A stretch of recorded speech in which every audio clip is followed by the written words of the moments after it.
நாளிதழின் இன்றைய முக்கிய செய்திகள். நாமக்கல் மாவட்ட ஆட்சித்தலைவர் மருத்துவர் உமா அவர்களிடம் 10 ரூபாய் இயக்கத்தின் சார்பாக மாநில பொதுச் செயலாளர் வழக்கறிஞர் நல்வினை செல்வராஜ் MABL அவர்கள் தலைமையில் கோரிக்கை மனு கொடுக்கப்பட்டது.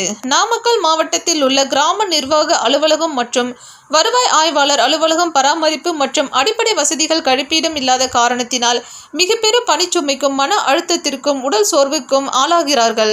மேலும் அலுவலகத்தில் அதிக வேலைப்பளு காரணத்தினாலும் அரசு விழாக்கள் இதுபோன்ற சம்பவங்களில் ஈடுபடுவதால் பெரும் சிரமத்திற்கு உள்ளாகிறார்கள். ஆகவே மாவட்ட ஆட்சித்தலைவர் ஆகிய தாங்கள் கிராம நிர்வாக அலுவலகம் மற்றும் வருவாய்த்துறை அலுவலகம் பராமரிப்பு மற்றும் அடிப்படை வசதிகள் கழிப்பிடங்கள் செய்து தர நடவடிக்கை எடுக்க வேண்டும் என 10 ரூபாய் இயக்கத்தின் சார்பாக கேட்டுக்கொள்கிறோம். இன்று மாவட்ட ஆட்சித்தலைவரிடம் மனு கொடுக்கப்பட்டது. விரைவில் நடவடிக்கை எடுப்பார்கள் என்று 10 ரூபாய் இயக்கத்தின் சார்பாக எதிர்பார்க்கிறோம். இந்த இயக்கத்தில் மாநில நிர்வாகிகளும் மாவட்ட நிர்வாகிகளும் ஒன்றிய நகர நிர்வாகிகளும் கலந்து கொண்டார்கள். நாமக்கல் மாவட்ட செய்தியாளர் S. சக்திவேல்.